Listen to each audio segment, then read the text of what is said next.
ఎగువ నుంచి కృష్ణానదికి భారీగా వరద నీరు చేరడంతో బాపట్ల జిల్లాలో కృష్ణానదికి గండిపడింది. కొల్లూరు అరవింద వారధి వద్ద కట్ట తెగిపోయింది. దీంతో కృష్ణానది ఉధృతంగా ప్రవహిస్తుండటంతో లంక గ్రామాలకు సంబంధాలు తెగిపోయాయి. సమాచారాన్ని అందుకున్న ఎమ్మెల్యే నక్క ఆనందబాబు కట్ట తెగిపోవడంతో అధికారులను అడిగి సమాచారాన్ని తెలుసుకున్నారు. మరోవైపు లంక గ్రామాల ప్రజలు బిక్కుబిక్కుమంటూ కాలం గడుపుతున్నారు. ప్రభుత్వం వెంటనే స్పందించి సహాయక చర్యలు చేపట్టాలని కోరుతున్నారు.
ఎగువ నుంచి కృష్ణానదికి భారీగా వరద నీరు చేరడంతో బాపట్ల జిల్లాలో కృష్ణానదికి గండిపడింది.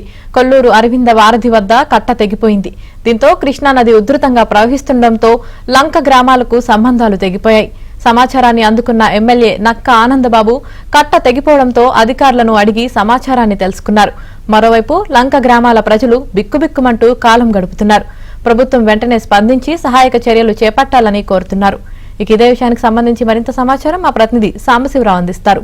సాంబశివరావు, బాపట్ల జిల్లాలోని వేమూరు నియోజకవర్గంలో ఉన్న కొల్లూరు అరవింద వారధి సమీపంలో కృష్ణానదికి కొద్దిసేపటి క్రితమే గండిపడింది. అయితే గతంలోనే కరకట్ట వీక్ ఉన్న నేపథ్యంలో అక్కడ వేలాది ఇసుక బస్తాలతో కూడా దాన్ని పటిష్టంగా వేసినప్పటికీ కూడా ఎగువ నుంచి వస్తున్న కృష్ణా వరద గంటకు పెరుగుతున్న నేపథ్యంలో ఇప్పటికే లంక గ్రామాల్లోని పొలాలన్నీ మొత్తం కూడా నీట మునిగి జలమయంగా మారాయి. ఎగువ నుంచి దాదాపు 7 లక్షల క్యూసెక్కుల నీటి వస్తున్న నేపథ్యంలో లంక గ్రామాలు మొత్తం జలదిగ్బంధం కాగా ఈ రోజు రాత్రికి ఇంకా 10 లక్షల క్యూసెక్కులు వస్తుందనే అనుమానం ఉన్న నేపథ్యంలో లంక గ్రామాల్లోకి నీరు చేరుతుందని భయం ఉన్న నేపథ్యంలో ఇప్పుడు తాజాగా అరవింద వారధి వద్ద కృష్ణానదికి గండి పట్టడంతో కూడా నీళ్లు మొత్తం గ్రామాల్లోకి చేరుతుంది. ప్రస్తుతం ఆవులూరుపాలెం వద్ద కొల్లూరు నుంచి ఆవులూరుపాలెం మధ్య వెళ్లే రోడ్డు కూడా పూర్తిగా ఈ అరవింద వారధి గడి నుంచి వచ్చే నీటితో కూడా నిండిపోవడంతో కూడా ఇక ఆ కొల్లూరు మండలంలోని లంక గ్రామాలన్నిటికీ కూడా వెళ్లే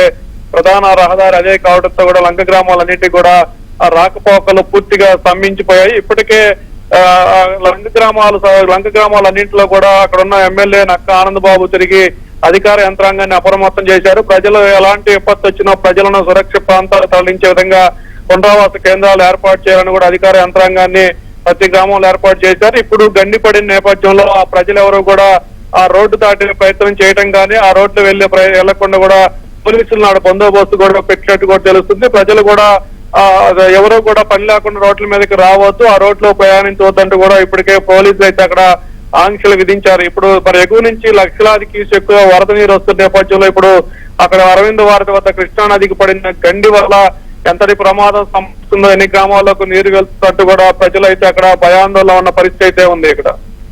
రైట్, థ్యాంక్ యూ సాంబశివరావు.